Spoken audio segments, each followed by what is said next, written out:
banjir di mana sih, Bu? Aduh, banjirnya parah ya. Aku Oh. tuh di sini dari kecil, dari gadis ya, dari kecil sampai baru ini kali ini banjir sampai sampai saya ini nih di Oh, rumahku. betis ya. Nah, Oh. itu ada videonya tuh. Makanya saya yuk, tolong deh kalau bisa cepet-cepet dirapiin. Oh. Jadi kan sampah genang begini terus. Halo, Assalamualaikum warahmatullahi wabarakatuh. Jumpa lagi di channel ITMRN Punya Cerita. Kali ini saya mau cerita tentang normalisasi kali yang ada di Tambun Selatan, Kabupaten Bekasi. Dengan kondisi saat ini, ketika atau pasca hujan deras kembali turun di kawasan tersebut. Dalam video di awal tadi, terlihat bahwa ternyata banyak genangan air yang terjadi di sekitar kawasan Kali Mati dan Kali Baru yang beberapa hari ke belakang dilakukan penggusuran dan pengerukan kali. Memang genangan air atau bisa dikatakan banjir yang terjadi itu sampai masuk ke rumah-rumah penduduk yang kalau menurut versi warga setempat ini baru pertama kali terjadi. Teman-teman, konten saya sebetulnya adalah konten bercerita. Jadi saya di sini hanya bercerita saja tentang kondisi sesuatu peristiwa atau apa.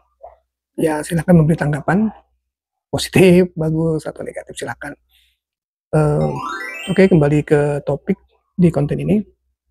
Sebetulnya kejadian banjir atau genangan air atau apalah yang terjadi di Kali Mati atau Kali Baru di daerah Tambun Selatan, Kabupaten Bekasi, ya akhirnya pasti akan menimbulkan komentar-komentar tentang kejadian tersebut.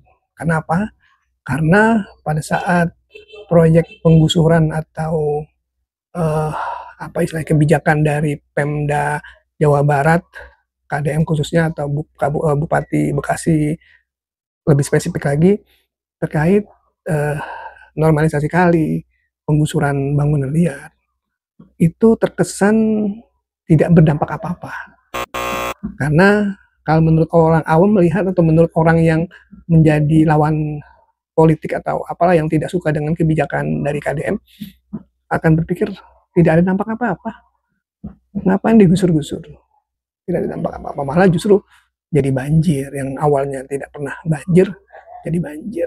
Itu mungkin apa ya, misalnya komentar atau pendapat masyarakat atau tokoh akan berpendapat seperti itu. Kalau kita lihat lagi kondisi di lapangan, sebetulnya itu kan prosesnya tuh belum tuntas semuanya.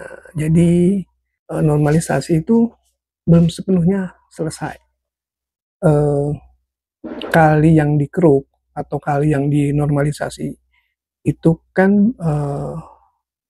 ibaratnya panjang prosesnya. Karena kalau hanya sekedar dikeruk tapi di ujungnya tidak ada proses berikutnya, itu sama aja kita membuat kolam renang yang panjang. Jadi seolah-olah proyek itu adalah proyek kolam renang, proyek buat mandi anak-anak yang lumayan panjang, karena di ujungnya itu ternyata masih terhambat, masih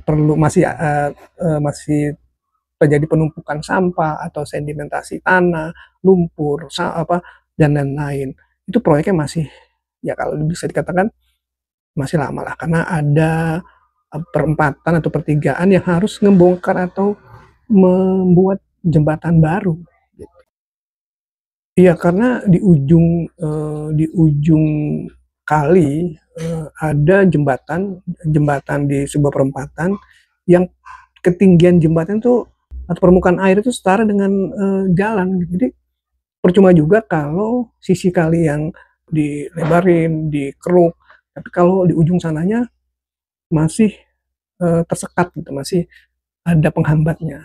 Artinya kan itu ada yang harus dilakukan lumayan berat juga, karena harus membongkar jembatan yang jalan utama atau jalan raya di sana. Itu kan lumayan, karena lebarnya mungkin sekitar 10 meter gitu. Dan itu harus dibongkar. Kalau tidak ya percuma. pelebaran kali, pengerukan tuh jadi terkesan sia-sia. Ya jadi sebetulnya proyek normalisasi kali di Tambun Selatan ini tidak serta-merta atau apa ya, sekali keruk terus kondisi menjadi normal, enggak. Itu butuh proses berikutnya. Misalnya entar mungkin ada pembongkaran jembatan yang kemudian diganti dengan jembatan yang sesuai standar. Jadi air supaya bisa lebih leluasa gitu. Karena memang rata-rata terjadi penyumbatan adalah di bawah jembatan.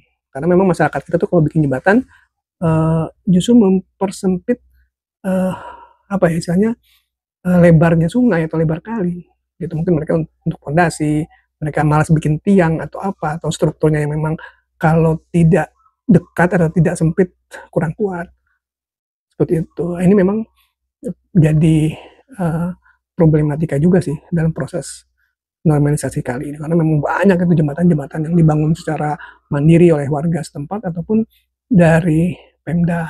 Apalagi ada juga yang seperti pipa PAM, pipa gas, kabel. Nah, yang parah kemarin itu adalah ini jalur kereta yang ke arah Tambun, stasiun Tambun. Wah, itu wah PR banget. Nah, itulah teman-teman sekalian cerita tentang normalisasi kali di wilayah Tambun Selatan, Kabupaten Bekasi. Semoga konten saya bermanfaat. Silakan yang belum subscribe, like, and comment. Berikan komen yang positif, membangun, itu lebih bermanfaat buat kita semua. Demikian, wassalamualaikum warahmatullahi wabarakatuh.